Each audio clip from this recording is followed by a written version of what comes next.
வணக்கம். Welcome to day 4 of our mirror magic. நம்ம ரொம்ப சூப்பராக இந்த மிரர் ப்ராக்டிசஸ்லாம் பண்ணிகிட்ருக்கோம். நம்ம 3 நாள் ரொம்ப சக்ஸஸ்ஃபுல்லாக பண்ணிட்டோம். I am so proud of you. நீங்கள்லாம் ரொம்ப அழகாக சூப்பராக இதை பண்ணிகிட்ருக்கீங்க. நம்ம கொஞ்சம் கொஞ்சமாக வந்து நம்மளோட பழைய செல்ஃபை பிரேக் பண்ணி நம்மளோட நியூ வெர்ஷன் கிட்ட நடந்துக்கிட்டே இருக்கோம். கொஞ்சம் கொஞ்சமாக மிரர் கூட நம்மளோட ஃப்ரெண்ட்ஷிப்பை வந்து பில்ட் பண்ணிகிட்டே இருக்கோம். ரொம்ப அழகாக இருக்குது இல்லையா? ஸோ நேற்று உங்களோட ப்ராக்டிசஸை பண்ணிங்களா? எப்படி இருந்தது? மிரர் பார்த்து புது அஃபர்மேஷன்ஸ் உங்களை பற்றி நல்ல விதமாக சொல்கிறப்போ உங்களுக்கு எப்படி ஃபீல் ஆச்சு? அதே மாதிரி நீங்கள் உங்களை பற்றி நிறைய வந்து நேற்று ஜேர்னலிங் எக்ஸசைஸ் அப்போ நிறைய ரியலைசேஷன்ஸ் உங்களுக்கு வந்திருக்கும் இல்லையா? ஸோ இதெல்லாம் வரப்போ உங்களுக்கு வந்து யார் மேலேயாவது கோவம் வந்துதா? லைக் உங்கள் மேலேயே யாரோ சொன்னதை கேட்டு இத்தனை வருஷமாக நம்ம இப்படி வாழ்க்கையே வாழ்ந்திருக்கோமே அப்படின்ற மாதிரி இருந்ததா? இல்லை என்னை இப்படி போய் சொல்லியே வளர்த்துட்டாங்களே அப்படின்ற மாதிரி யார் மேலேயாவது கோவம் வந்துதா? இல்லை உங்கள் மேலேயே உங்களுக்கு ஏதாவது கோவம் வந்துதா? யாரையாவது ப்ளேம் பண்ணிங்களா? அப்படிலாம் பண்ணியிருந்தீங்க அப்படின்னாலும் இட்ஸ் ஓகே. இன்றைக்கி நம்ம அந்த ப்ளேமை எப்படி ரிலீஸ் பண்ணுறது அப்படின்றது தான் நம்ம கற்றுக்க போகிறோம். நம்ம நிறைய வருஷங்களாக நமக்கு சின்ன வயசில் என்ன சொல்லி கொடுத்தாங்களோ அதே தான் நம்ம வந்து ஓட்டிகிட்டே இருக்கோம். லைக் அதாவது ஒரு டேப் ரெக்கார்டில் இருக்கிற அந்த ஓல்டு இது மாதிரி ஒரே விஷயம் தான் ரிப்பீட் மோட்லேயே ஓடிட்டே இருக்கும். ஆனால் இப்போ நம்ம என்ன பண்ணியிருக்கோம் அப்படின்னா கான்ஷியஸாக அதை பிரேக் பண்ணுறோம். அப்போது நமக்கு அந்த நம்மளோட பிரெயினில் வந்து நம்ம ஒரு டிஸ்ட்ரப்ஷனை க்ரியேட் பண்ணுறோம். இத்தனை நாளாக கேட்டுட்டு இருந்த மெசேஜ் வேறு, இத்தனை நாளாக நம்ம பிரெயின் வந்து ஒரு ஆட்டோ பைலட்டில் அப்படியே ஓடிட்டே இருக்கு. நம்ம இப்போ அதில் என்ன பண்ணுறோன்னா இல்லை இப்படி இல்லை நம்ம இதை மாற்ற போகிறோம் அப்படின்னு சொல்லி எது நம்ம புது அஃபர்மேஷன்ஸ் சொன்னோம். நீங்கள் டே ஃபுல்லாகவே உங்களோட தாட்ஸை வந்து நீங்கள் நிறைய இடத்துல இன்டரப்ட் பண்ணி மாற்றிருப்பீங்க. இப்போ நம்ம பிரெயின் எப்படி இருக்கணும்? ஒரு கன்ஃபியூஸ்டு ஸ்டேட்டில் இருக்கும். என்னடா இத்தனை நாளாக இதை தானே பண்ணிகிட்டு இருந்தேன், இன்றைக்கி என்ன திடீர்னு வந்து நீ புதுசாக என்னவோ சொல்கிற அப்படின்ற மாதிரி தான் நம்ம பிரெயின் இருக்கும். நம்ம பிரெயின் எப்பயுமே வந்து அந்த நியூ விஷயங்கள் கற்றுக்கிறதுக்கு கொஞ்சம் டைம் ஆகும். நமக்கு எல்லாருக்குமே அப்படி தானே. நம்ம ஒரு ஓல்டு பேட்டர்ன் போயிட்டே இருந்ததுன்னா அது நமக்கு ரொம்ப பழக்கமாக இருக்கும். அது கஷ்டமாக இருந்தாலும் ஈஸியாக இருந்தாலும் அது நமக்கு ரொம்ப பழக்கமாக இருக்கும். ஸோ அப்போ அந்த பழக்கத்தை மாற்றுறதுக்கு கொஞ்சம் டைம் எடுக்கும். ஸோ அதே மாதிரி தான் இப்போ தான் நம்ம பிரெயினுக்கு நம்ம புதுசாக இன்ஃபர்மேஷன் இப்படியெல்லாம் கூட நீ யோசிக்கலாம், இப்படியெல்லாம் கூட நீ பேசலாம் அப்படின்னு நம்ம பிரெயினுக்கு நம்ம சொல்லித்தர ஆரம்பிச்சிருக்கோம். அப்போது இது உடனே வந்துருமா அப்படின்னா இட் டேக்ஸ் சம் டைம். நீங்கள் நேற்று ஃபுல்லாக வந்து நிறைய பாசிட்டிவ் அஃபர்மேஷன் சொல்லிட்டு ரொம்ப நல்லா இருந்திருப்பீங்க. பட் இன்றைக்கி ஒரு விஷயம் நடக்கிறப்போ உடனே உங்கள் பிரெயின் வந்து அந்த ரிவர்ஸில் தான் போகும், அந்த பழைய பேட்டர்னுக்கு போகும். இட்ஸ் ஓகே, அது அப்படி தான் இருக்கும். ஓகே, அப்போது நம்ம என்ன பண்ணணும் அப்படின்னா நம்ம அவேராக இருக்கணும். ஸோ அப்போ எங்கெல்லாம் அந்த பிரெயின் அந்த பழைய பேட்டர்னுக்கு போகுது அப்படின்னு பார்த்து அது பொறுமையாக இட்ஸ் ஓகே, நம்ம நேற்று பார்த்தோம்ல எப்படி யோசிக்க வேண்டாம், நம்ம மாற்றிக்கலாம் அப்படின்னு சொன்னோம்ல, ஸோ இப்போ நம்ம மாற்றி யோசிக்கலாமா அப்படின்னு சொல்லி பொறுமையாக உங்கள் பிரெயின் கிட்ட பேசி உங்கள் பிரெயினை ப்ரெசண்ட்டுக்கு புது தாட்டுக்கு கூட்டிகிட்டு வர போகிறோம். ஓகே, நம்ம இதில் வந்து நம்ம மேலே நம்ம கோவப்படுறதுனாலையோ மற்றவங்கள ப்ளேம் பண்ணுறதுனாலையோ எதுவுமே மாற போகிறது கிடையாது. எப்பயுமே இந்த ப்ளேமிங் கம்ப்ளைனிங் இந்த எனர்ஜி வந்து நமக்கு வந்து எந்த நல்லதுமே செய்ய போகிறது கிடையாது. ஸோ எந்த இடத்துலையாவது இன்றைக்கி நீங்கள் மற்ற கவர்மெண்ட்டையாக இருக்கலாம், உங்கள் வீட்டில் இருக்கிறவங்களையாக இருக்கலாம், வெதரையாக இருக்கலாம், லைக் வந்து இன்றைக்கி வெயில் ரொம்ப அடிக்குதுன்னு அதை கம்ப்ளைண்ட் பண்ணலாம். ஸோ நம்ம நிறைய இடத்துல இந்த ப்ளேமிங் அண்ட் கம்ப்ளைனிங் எனர்ஜி நமக்கு எல்லாருக்குமே ரொம்ப அதிகமாக இருக்கும். ஸோ எந்தெந்த இடத்துலலாம் இன்றைக்கி நீங்கள் ப்ளேம் பண்ணுறீங்க, கம்ப்ளைண்ட் பண்ணுறீங்க அப்படின்றத நோட்டீஸ் பண்ண ஆரம்பிங்க. இந்த ப்ளேமிங் அண்ட் கம்ப்ளைனிங் இது வந்து நமக்கு எந்த விதத்துலையும் ஹெல்ப் பண்ண போகிறதோ சப்போர்ட் பண்ண போகிறதோ இல்லை. அப்புறம் ஏன் இதை நம்ம பண்ணணும் இல்லையா? ஸோ அதனால் எந்த இடத்துலலாம் ப்ளேம் பண்ணுறீங்க கம்ப்ளைண்ட் பண்ணுறீங்கன்னு பார்த்து அதை கொஞ்சம் கொஞ்சமாக நாம் சேஞ்ச் பண்ண போகிறோம். ஏதாவது உங்களுக்கு ஒரு ப்ளேம் ஒரு இடத்துல நம்ம எப்போ ப்ளேமிங் அண்ட் கம்ப்ளைனிங் பண்ணுவோம் அப்படின்னா நமக்கு பிடிக்காத மாதிரி நம்மளை கஷ்டப்படுத்துகிற மாதிரி ஏதாவது ஒரு விஷயம் நடக்கிறப்போ தான் நம்ம இந்த ப்ளேமிங் அண்ட் கம்ப்ளைனிங்குள்ளார போவோம் இல்லையா? ஆனால் நல்லா தெரிஞ்சுக்கோங்க, இந்த உலகமே வந்து ஒரு மிரர் மாதிரி தான். எப்படி நம்ம டெய்லி நம்மளை மிரரில் பார்க்குறப்போ அந்த மிரர் நம்மளை பிரதிபலிக்குதோ, இங்கே இருக்கிறது தானே அந்த மிரரில் தெரிய போகுது, மிரரில் எதுவும் புதுசாக தெரிய போகிறது இல்லை இல்லையா? அதே மாதிரி இந்த உலகமும் ஒரு கண்ணாடி தான். உங்களுக்குள்ளார என்ன இருக்கோ அதை தான் அந்த மிரர் வந்து பிரதிபலிக்குது. அப்போ உங்களுக்கு பிடிக்காத ஒரு விஷயம் நடக்குது, உங்களை கஷ்டப்படுத்துகிற மாதிரி காயப்படுத்துகிற மாதிரி ஒரு விஷயம் நடக்குது அப்படின்னா அது வெளியில் எங்கேருந்தோ நடக்கல. உங்களுக்குள்ளார ஏதோ ஒரு அன்ஹீல்டு பார்ட் இருக்குது, உங்களுக்குள்ளார ஏதோ ஒரு பிலீஃப் இருக்குது. அந்த பிலீஃபை தான் இந்த உலகம் பிரதிபலிக்குது. மக்கள் மூலமாகவோ சில விஷயங்கள் மூலமாகவோ இந்த உலகம் பிரதிபலிக்குது.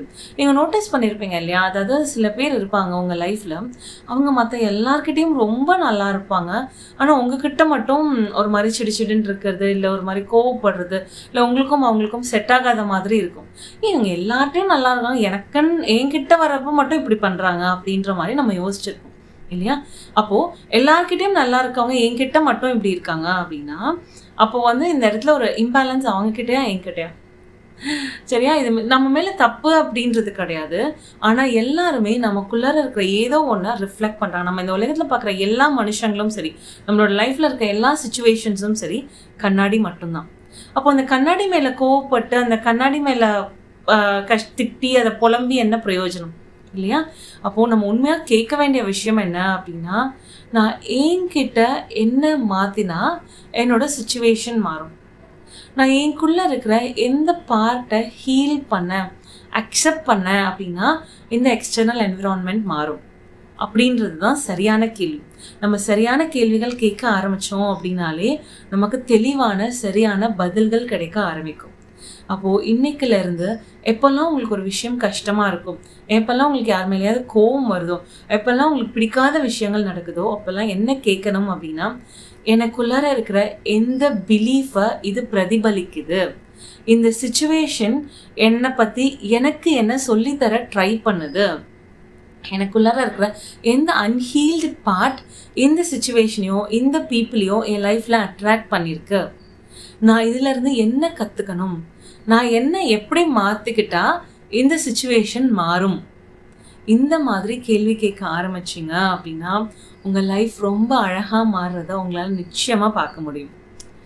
செக்மெண்ட் 2 இன்னைக்கான ப்ராக்டிஸ் ரொம்பவே ஒரு எக்ஸைட்டிங்கான ப்ராக்டிஸாக இருக்க போது.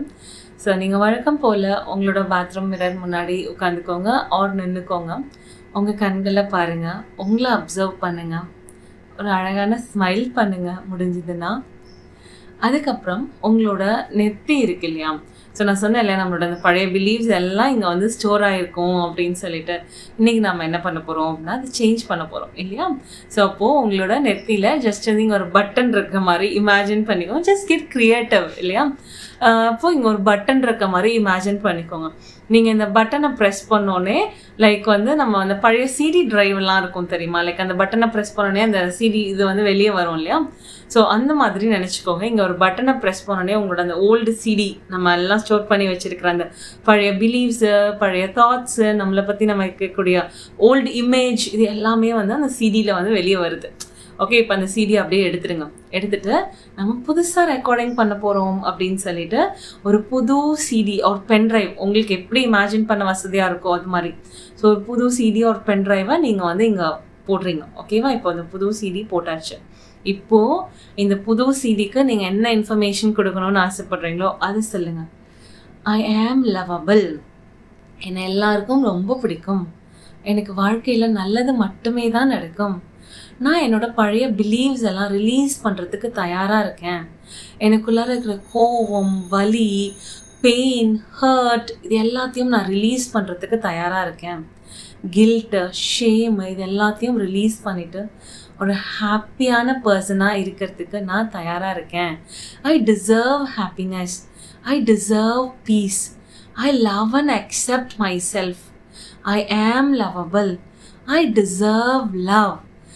இது மாதிரி உங்களுக்கு என்னெல்லாம் சொல்லணும்னு தோணுதோ அது எல்லாமே சொல்லி புது ரெக்கார்டிங் பண்ணுறீங்க. நல்லா ஞாபகம் வச்சுக்கோங்க, புது ரெக்கார்டிங். ஸோ உங்களுக்கு என்னெல்லாம் இந்த ரெக்கார்டிங்கில் வேணுமோ அதெல்லாம் சொல்லி இந்த ரெக்கார்டிங் பண்ணுங்கள். ரெக்கார்டிங் பண்ணி முடிச்சதுக்கப்புறமா ஒரு டீப் பிரெத் எடுத்து நான் புது ரெக்கார்டிங் பண்ணியிருக்கேன்.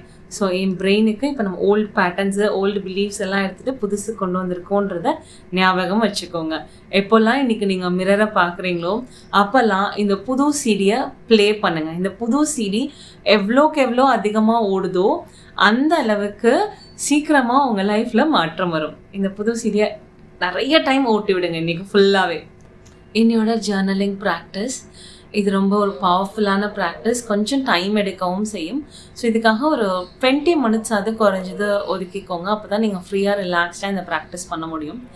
லூயிஸே வந்து பிக் 4 அப்படின்னு ஒரு 4 விஷயத்த சொல்கிறாங்க. என்னென்ன அப்படின்னா வந்துட்டு கிரிட்டிசிசம், ஃபியர், கில்ட், ரிசென்ட்மெண்ட். ஓகேவா? Criticism, fear, guilt, resentment. இதை வந்து உங்கள் நோட் புக்கில் 4 காலமாக பிரிச்சுக்கோங்க. ஒரு காலம்லேயும் ஒன்று எழுதிக்கோங்க. நம்ம லைஃப்பை ரூல் பண்ணக்கூடிய விஷயங்கள் பார்த்திங்கன்னா இந்த 4ல் ரொம்பவே அதிகமாக இருக்கும். அப்போது உங்களுக்கு எந்தெந்த இடத்துலலாம் ஃபியர் இருக்குது, எந்தெந்த இடத்துலலாம் கில்ட் இருக்குது, எந்தெந்த இடத்துலலாம் உங்களை நீங்களே கிரிட்டிசைஸ் பண்ணிகிட்ருக்கீங்க, எந்தெந்த இடத்துலலாம் ரிசென்ட்மெண்ட் இருக்குது. ஸோ இதை வந்து ஒரு லிஸ்ட் மாதிரி எழுதுங்க. ஓகே, இது ஃபர்ஸ்ட் ஸ்டெப். செகண்ட் ஸ்டெப் என்ன அப்படின்னா, இந்த லிஸ்ட் எழுதுனதுக்கு அப்புறமா இதில் எது 2 அதிகமாக இருக்கோ அந்த 2 சூஸ் பண்ணிக்கோங்க. ஃபார் எக்ஸாம்பிள், உங்களுக்கு ஃபியரும் ரிசென்ட்மெண்ட்டும் அதிகமாக இருக்குது அப்படின்னா அது 2 சூஸ் பண்ணிக்கோங்க. அது 2 சூஸ் பண்ணிவிட்டு அதுக்கு கீழே ஒரு நியூ ஸ்டோரி எழுதுங்க.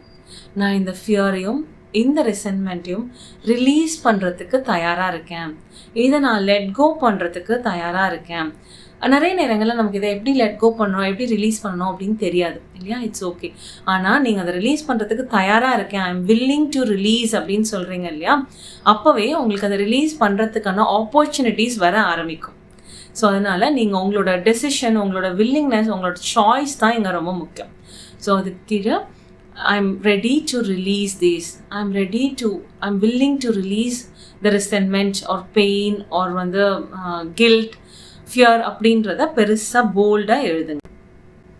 அண்ட் அதுக்கு கீழே நீங்கள் சில பாசிட்டிவ் அஃபர்மேஷன்ஸும் எழுதிக்கலாம். நீங்கள் என்ன பயம் எழுதியிருக்கீங்களோ அதை ஹீல் பண்ணுற மாதிரி ஒரு பாசிட்டிவ் அஃபர்மேஷன்ஸ். அது இப்போ எனக்கு பப்ளிக் ஸ்பீக்கிங் பற்றி பயமாக இருக்குது அப்படின்னா, ஐ எம் லேர்னிங் அந்த பப்ளிக் ஸ்பீக்கிங்கை என்னால் லேர்ன் பண்ண முடியும், என்னால் கற்றுக்க முடியும் அப்படின்னு எழுதுங்க. என்னால் பண்ண முடியும்னு எழுதுனா உங்களால் நம்ப முடியாத மாதிரி இருக்கும். ஆனால் யூ கேன் லேர்ன் எனிதிங் இல்லையா? அப்போ இதை நான் வந்து கற்றுக்க முடியும், இதை கற்றுக்கிட்டா என்னால் இதை செய்ய முடியும். பயம் அப்படின்றது ஜஸ்ட் ஒரு இமோஷன் தான். அப்போது நான் இதை ரிப்பீட்டடாக பண்ண இந்த பயம் எனக்கு சரியாகும் அப்படின்ற மாதிரி அது கீழே சில பாசிட்டிவ் அஃபர்மேஷன்ஸ் உங்களை நீங்களே சூட் பண்ணிக்கிற மாதிரி ஸ்டேட்மெண்ட்ஸ் எழுதுங்க. இது என்ன எழுதுறதுன்னு உங்களுக்கு தெரியல அப்படின்னா, இப்போ நமக்கு நிறைய டெக்னாலஜி இருக்குது இல்லையா? ஸோ ChatGPT போட்டு கேளுங்க, எனக்கு இந்த பயம் இருக்குது, இந்த பயத்தை எனக்கு ஹீல் பண்ணுறதுக்கு சில பாசிட்டிவ் ஸ்டேட்மெண்ட்ஸ் கொடுக்க முடியுமா அப்படின்ற மாதிரி ChatGPT கேளுங்க. அது எக்கச்சக்கமாக கொட்டி கொடுக்கும், யூஸ் பண்ணிக்கலாம். ஓகே. அண்ட் தேர்ட் திங் என்ன அப்படின்னா, நான் முன்னாடியே சொன்ன மாதிரி இந்த லைஃப்பில் எல்லாமே வந்து ஒரு மிரர் தான். அப்போது உங்களுக்கு பிடிக்காத பர்சன்ஸ் சில பேர் இருப்பாங்க இல்லையா? உங்கள் லைஃப்பில் ரொம்ப சேலஞ்சிங் பர்சன்ஸ், இவங்களால தான் எனக்கு ரொம்ப கஷ்டம் அப்படின்ற மாதிரி. ஸோ அந்த பர்சன்ஸோட பேரை எழுதிக்கோங்க. பேரை எழுத உங்களுக்கு இஷ்டம் இல்லை அப்படின்னா XYZன்னு கூட போட்டுக்கோங்க. ஸோ அப்போது அவங்களோட எந்த ட்ரெய்ட் உங்களை ரொம்ப கஷ்டப்படுத்துது, ஒரு இரிட்டேட் பண்ணுது, ஒரு எந்த குணம் உங்களுக்கு பிடிக்கலை, அவங்க என்ன பண்ணுறதோ உங்களை காயப்படுத்துது, இந்த மாதிரி விஷயங்களை வந்து லிஸ்ட் பண்ணுங்க. ஓகேவா? இப்போது இதை லிஸ்ட் பண்ணதுக்கப்புறம் ஸ்டெப் 4, இதுதான் ரொம்ப முக்கியமான ஸ்டெப். ஸோ இது பண்ணுறப்போ கொஞ்சம் ஓப்பன் மைண்டடாக பண்ணுங்கள். எந்த ஒரு கில்ட்டும் எந்த ஒரு ஜட்ஜ்மெண்ட்டும் இல்லாமல் ஜஸ்ட் க்யூரியஸாக நம்ம இங்கே கற்றுக்க போகிறோம், தெரிஞ்சுக்க போகிறோம், அந்த மைண்ட் செட்டில் பண்ணுங்கள். ஓகே. அப்போது அவங்களோட ஒரு ட்ரெய்ட், ஃபார் எக்ஸாம்பிள், ஒருத்தர் உங்ககிட்ட வந்து எப்பயுமே வந்து சிடுன்னு பேசுகிறாங்க, அவங்க அந்த மாதிரி அவங்க வாயை திறந்தாலே அந்த தேல் கொட்டுற மாதிரின்னு சொல்லுவாங்க. ஸோ அந்த மாதிரி என்கிட்ட மட்டும் அப்படி இருக்காங்க அப்படின்ற மாதிரி ஒரு ட்ரெய்ட் எழுதிருந்தீங்க அப்படின்னா, உங்களுக்குள்ளே இருக்க எந்த பிலீஃப் அந்த ட்ரெய்ட்டை அவங்கக்கிட்ட வந்து உங்களை அட்ராக்ட் பண்ண வைக்குது அப்படின்ற கேள்வியை கேளுங்க. எனக்குள்ளார இருக்கிற என்ன விஷயத்த அவங்க பிரதிபலிக்கிறாங்க அந்த ட்ரெய்ட் மூலமா அப்படின்ற கேள்வியை கேளுங்க. இதுக்கு நீங்கள் ரொம்ப யோசிக்கணும் அப்படின்லாம் அவசியம் இல்லை. இந்த கேள்வி கேட்டோடனே உங்களுக்குள்ளே இருந்து பதில் வரும்.